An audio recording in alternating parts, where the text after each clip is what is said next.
What's good and howdy, students. Thank you so much for joining us for episode 4 of our D Group podcast. In fun news today, we are joined by a live studio audience member, our intern, Jonathan Wallace. Caleb, you asked a question last time that I have thought about a lot through my life, so I thought maybe we could talk about that today. Right on. Okay. What was that question again? I think the question was about how can we talk about the gospel as a free gift and also the cost of discipleship at the same time. Yeah, as you put it, the math wasn't really mathing. Oh, yeah. So, let's talk about it.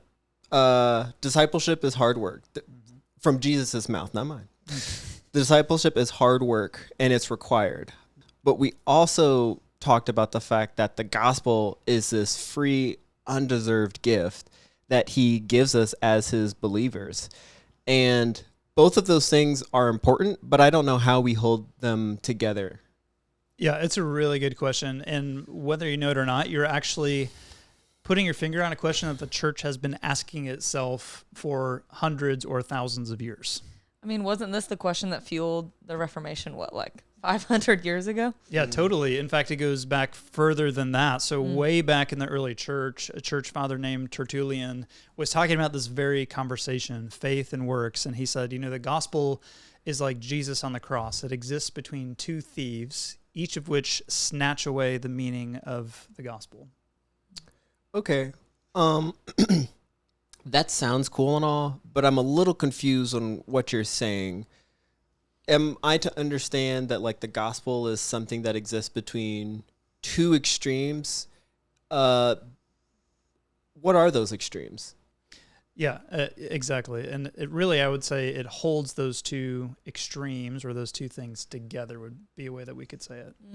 Okay, that's kind of around me. Is it similar then to saying the question of, is Jesus God or is he man? Because really for the gospel to be true, it's actually both. He has to be fully both things. So he has to be 100% God and 100% man. Talk about math, not mathing. And so maybe one thief might say, no, he is only God, or one thief might say, no, he is only man. But he really is 100% each thing, both of them. Yeah, absolutely. And Tertullian, though, was actually referring to this conversation about faith and works and how those things can fit together, because even back in the early church, people were kind of going to extremes. Okay. So you're hoping to solve this problem for us today? That's right. 2,000 years of church history, just boom, 15 minutes, Great. Get it all cleaned up. That's all we got.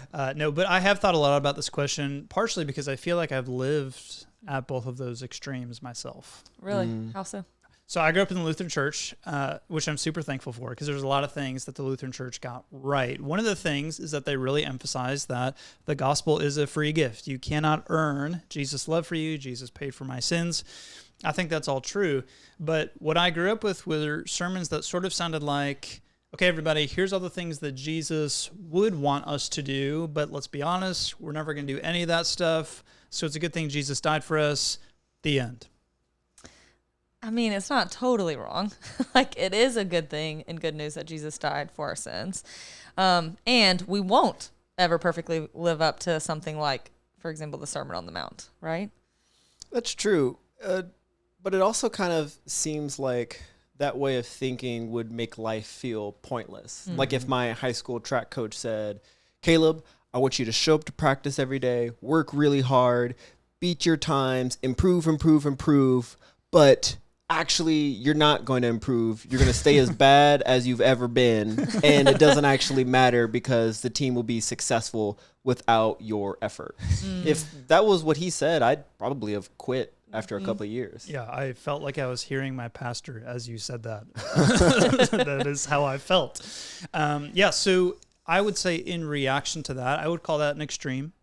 I'd say in reaction to that, I went to another extreme, which is in college, I thought, well, all that stuff about the gospel being a free gift, that just seemed like an excuse not to obey Jesus.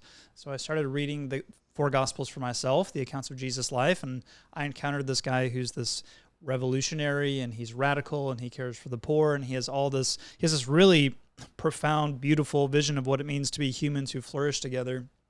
And so I got really, really excited about the fact that the gospel came with a roadmap to life, a vision that I could follow and live out every single day.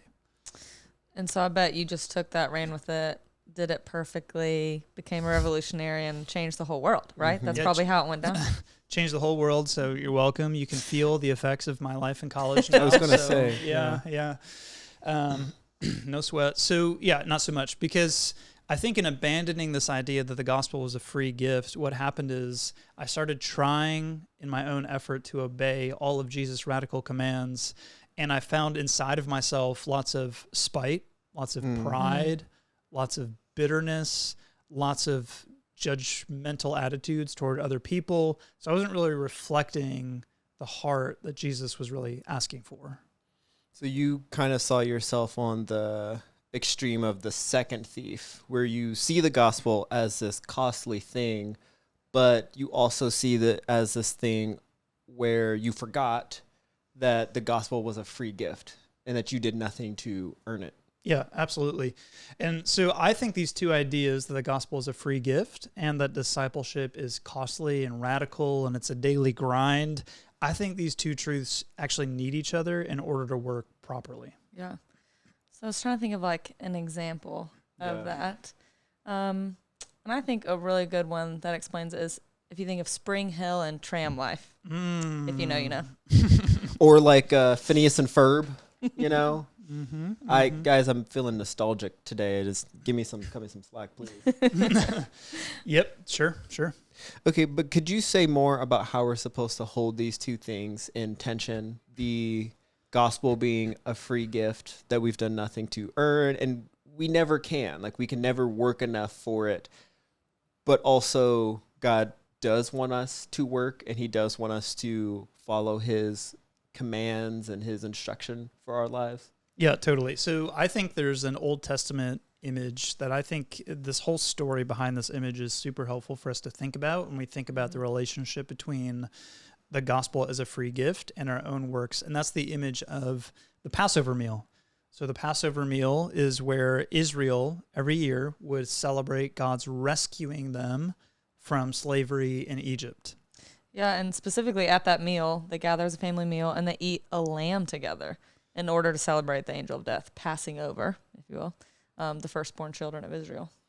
Because if I remember correctly, in order for that to happen, as the angel of death was passing, you had to already have your door painted with the blood of a lamb. Mm-hmm. Right. And what was the point of that whole event? To rescue the Israelites from slavery in Egypt? Yeah, and to bring them into the promised land. Okay, yes, exactly. Now, why did God rescue the Israelites? Was it because they were good and obedient? No, not quite. I mean, the imagery of blood painted over their doorframe, I think, shows the answer to that, because it tells you that the Israelites needed innocent blood in order for God to rescue them, because otherwise they weren't innocent on their own. Otherwise, they wouldn't need the blood of that lamb. And looking back at that image, Jesus was the innocent lamb for us. He died for our sins so that we can receive freedom and peace in our lives. Yeah, absolutely. So this is why I think this is such a helpful image for us to think about, because it is an analogy, a metaphor for the gospel, right? So this is a point that God makes over and over again, is that he did not choose Israel because they deserved his mercy, right? He chose them out of his mercy. In fact, I often think about the very first words that God says to Israel as he's giving them his rules for life, his way of discipleship way back then, the 10 Commandments. And the very, very first thing he says before he gives them his 10 rules for living is, he says, I am the Lord your God who brought you, past tense, out of Egypt, out of the land of slavery. I've already done all that for you. Therefore, right, verse 3, you shall have no other gods before me. And then he goes into the rest of his commandments for his people. Basically, God told the Israelites, hey guys, I've already won the victory. I've done all the hard work. You're free and clear. All you have to do now is follow me. do the things that I say to do as your response to me. Yeah, and that is really different than God saying, hey, before I rescue you, I need you to follow these commands. Or him saying, my rescuing you is going to be dependent on how well you follow these commands. Like, he's not saying that, right? Instead, he's actually saying, I've already rescued you, now obey me. Right. So it's a totally different motive for following the commandments. In one way of thinking about it, it's, follow these 10 commandments so that I will love you. That's not what God is saying. He's saying, I have already loved you. I already gave you good things.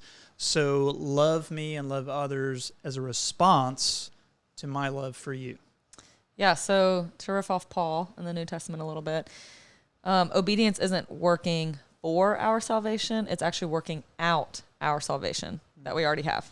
It is a response to the good news of the gospel, not a way to earn God's love. Yeah, could you guys imagine if God went back to the Israelites and he's like, look, guys, I've rescued you. I have provided a way for you to go and pursue freedom.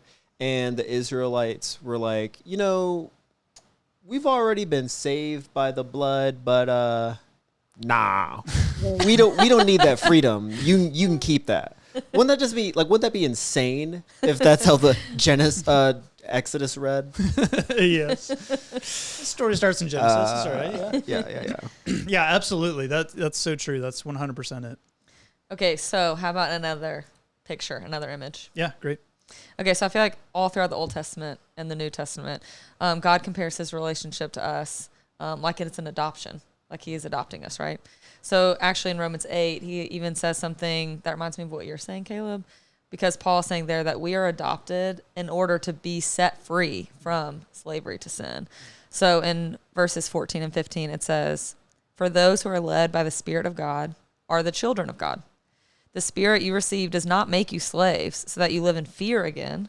Rather, the Spirit you received brought about your adoption to sonship. That kind of makes me think about in pet adoption, in particular dogs, if you're going to get a real pet, how dogs don't necessarily obey their owners to become pets. They've already become pets. They already belong to them. They are already owned by them. They were already paid with a price. They obey their owners, honestly, to identify with their owners, and also for belly rubs and snacks. That too. Yeah, so we actually adopted a dog quite a few years ago, and she had been through it's clear she had been through some bad circumstances. And so when we first adopted her, she was very afraid of us, and she acted like we were a threat to her. But it was actually by belonging to us for a long period of time that she learned, we're her people, and then her behavior changed as a result of that. It's not like I could have gone to her as she was a little orphan doggy and said, you need to obey me. That wouldn't have made any sense to her. But once she was part of the family, obedience became a natural outflow of that. And so I think that works beautifully, yeah. That makes me think about the Sermon on the Mount, how Jesus basically shares in his most intense teaching that we need to come to him humbly. He starts it off with, blessed are those who are poor in spirit, because they will inherit the kingdom of God.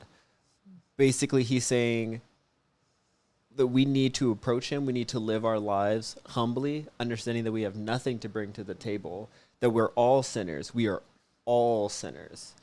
And that obeying him, living for him is so important because of everything that he's done for us. And that is how we get to show him that we truly love and believe that he's accomplished everything for us. Right. This is kind of the irony of me in college, looking at the Sermon on the Mount, wanting to take it seriously. I kind of skipped that first line, blessed are the poor in spirit, which tells me I need to understand that the gospel is a free gift of God before I can do any of those other things. And so I would say I at the time was at that other extreme that Tertullian was talking about, where the gospel is totally costly, but I had lost the idea that, well, in order to be a disciple, the foundation is to understand that salvation is a free gift in the first place. It shapes the culture of your obedience and everything else. And so obedience is a response to the good news of the gospel. And I think that's what I was missing. But those things, they go together. Yeah. Like Kim Kardashian and Pete Davidson. They are no longer together, Nicholas. Old news. Old okay. news. What about Batman and Robin? Or Batman and Alfred? Robin was kind of like one of his accessories. This is true. Yeah, it needs Alfred a little more. Or what about like Reese's, marshmallows, and graham crackers all together? Oh, The Reese's s'more Yeah. is very top tier. okay. So good. I'll have to try that, I guess. It's You've never so tried good. it? Absolutely not. It's so good. It's like, so good. No. forget the Hershey bar. Reese's on the s'more. Oh, okay. Perfection. Totally. All right. Or how about like sheet music in a symphony? You need one for the other thing to exist. I think the foundation of our discipleship is the gospel. You need that first, but discipleship is a response to that thing Yeah. that's been That's established by Jesus. That's good. All right. Nice. That's what I meant when I said mine. Yeah. Totally. Yeah. So that the homework for the week then I think is to try a Reese's s'more and think about Jesus. Okay. Great. Sweet. All right. See you next time.